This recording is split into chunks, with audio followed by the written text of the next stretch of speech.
What if I told you that up to 3.5 billion people would starve tomorrow without rice? This tiny grain prevented more deaths than any medicine, sparked more wars than oil, and even brought down entire empires when its supply was threatened.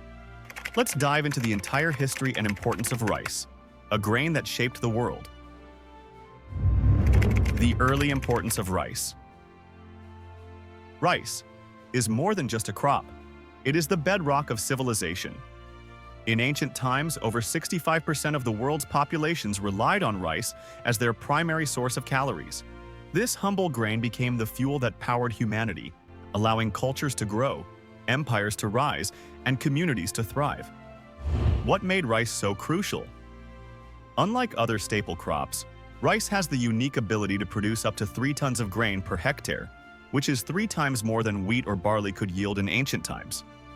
In fact, a single hectare of rice could feed up to 5 families for an entire year, compared to just 1 or 2 families with other grains. But rice's importance goes beyond just calories. It's one of the most nutritionally complete cereal grains, providing up to 20% protein, essential B vitamins, and significant minerals like iron and zinc.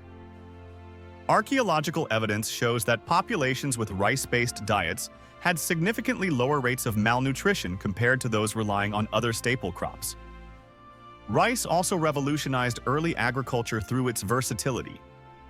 It could grow in conditions where other crops failed, whether that is from floodplains to mountain terraces or from tropical regions to temperate zones. This adaptability meant civilizations could thrive in areas that would otherwise be uninhabitable.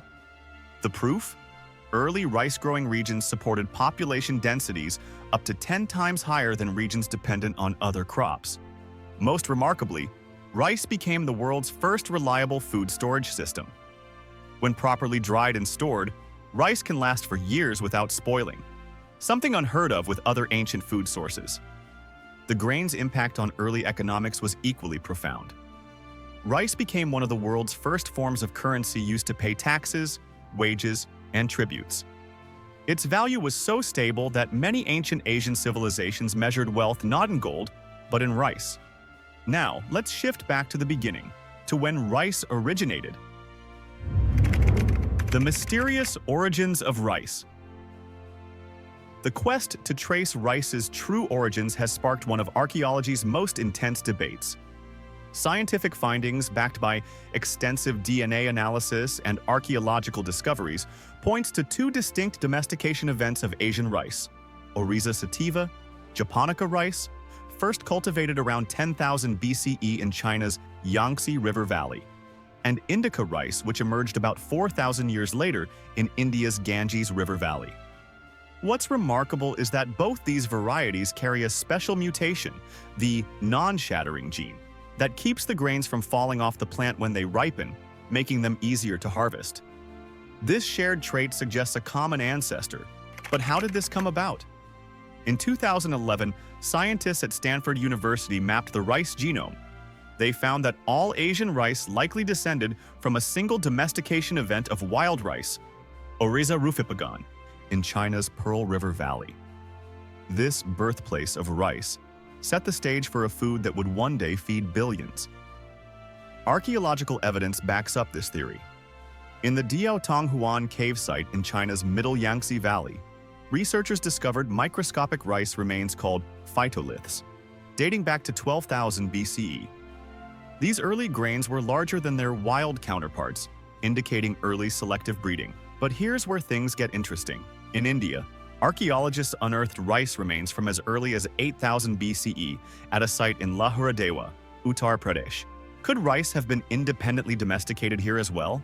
A groundbreaking 2012 study took a closer look at this mystery. Analyzing 446 types of wild and domesticated rice, researchers discovered that while japonica rice was first cultivated in southern China, it eventually spread to India.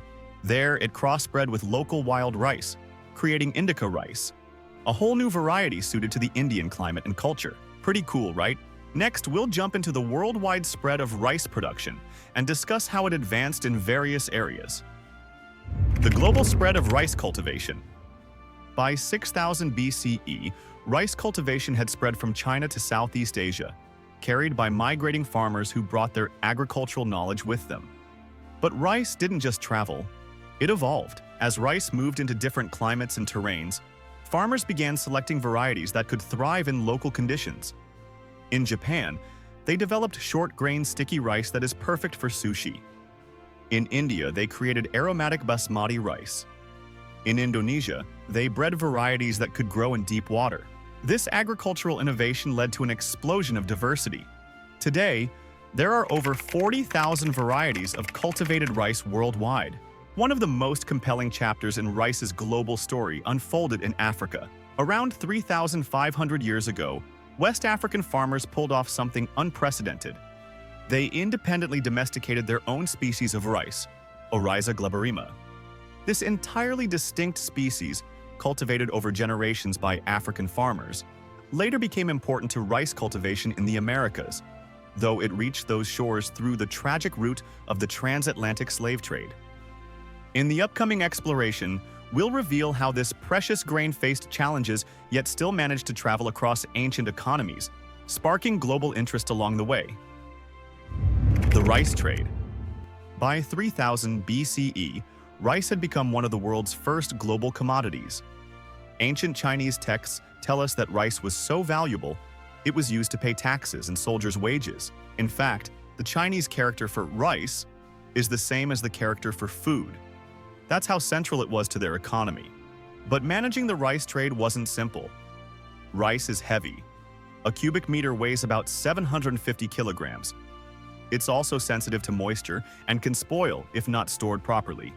However, despite these challenges, ancient civilizations developed sophisticated systems for trading rice across vast distances.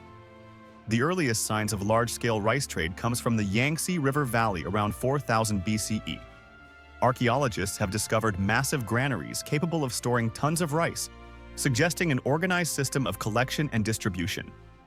These were the ancient equivalent of modern food banks, helping communities survive droughts and other natural disasters.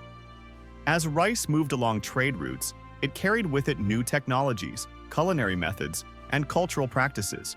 The famous Silk Road was not just for silk. Rice was a vital commodity that traveled with these ancient highways, along with the knowledge on how to grow and cook it. Maritime trade routes were equally important. By 1000 BCE, a complex network of sea routes connected rice-growing regions across Asia.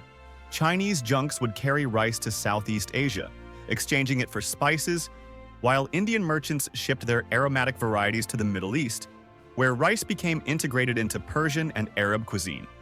When rice farmers migrated to new regions, they brought centuries of farming expertise with them. The breathtaking rice terraces of Bali? They were built using techniques that originated in southern China. The irrigation systems of ancient Sri Lanka? They were crafted from knowledge passed along these trade routes. As we continue, we'll explore how these trade networks caused the rise of great empires, mainly in Asia. The power of rice in Asian empires. China is known to be the world's largest consumer of rice, so it's no surprise that its government established the world's first ever regulated grain market during the Tang dynasty from 618 to 907 CE. They created an ingenious system called the ever-normal granaries, which bought rice when prices were low and sold it when prices were high, effectively creating the world's first commodity price stabilization program. However, one of the most striking examples comes from Japan's Tokugawa shogunate. From 1603 to 1867, they transformed rice into a form of currency called koku. One koku equaled the amount of rice needed to feed one person for a year. Samurai weren't paid in gold. They were paid in rice certificates. A high-ranking samurai earned hundreds of koku per year, while a daimyo, also known as feudal lord, could command tens of thousands. Meanwhile, in Cambodia, the Khmer Empire built their magnificent Angkor Wat, a Hindu-Buddhist temple complex, using wealth generated from an innovative rice farming system. They created an intricate network of reservoirs and canals that could support up to 3 rice harvests per year, an agricultural feat that remained unmatched for centuries. Their system could support over 1 million people in an area where only 50,000 live in the present day. But rice didn't just empower empires, it also brought them down too. The Great Vietnamese Famine of 1945, caused by Japanese forces seizing rice supplies during World War II, led to 2 million deaths and became a major catalyst for the Vietnamese independence movement. This highlights the immense power rice held in shaping the course of history. Finally, we'll delve into how rice continues to shape the contemporary world, with its indispensable role remaining as vital as ever. Rice in the modern world. Today, rice is still a fundamental ingredient in many cuisines around the world, with its versatility evident in countless dishes, from sushi and risotto to rice pudding and stir-fries. Its neutral flavor makes it the perfect base for dishes across diverse cultures, complementing or adapting seamlessly to any regional cuisine. Beyond the kitchen, rice husks, often discarded, are being repurposed in innovative ways. These outer shells are now used in biodegradable packaging, helping to reduce reliance on plastic. This is part of a larger movement to utilize agricultural byproducts sustainably and mitigate environmental impact. Yet over the past century, rice faces new challenges. Climate change threatens traditional growing regions, while rising populations demand higher yields. In fact, scientists predict that we'll need to produce 50% more rice by 2050 to feed the growing global population.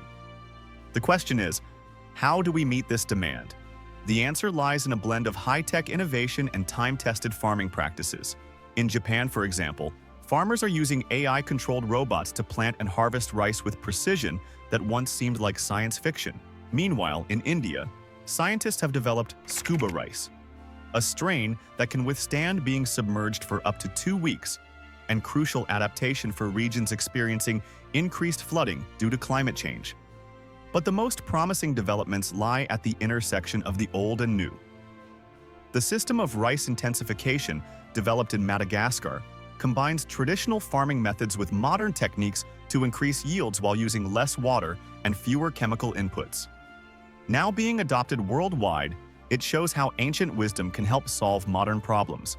Before you go, here's a question for you. What's your all-time favorite rice dish?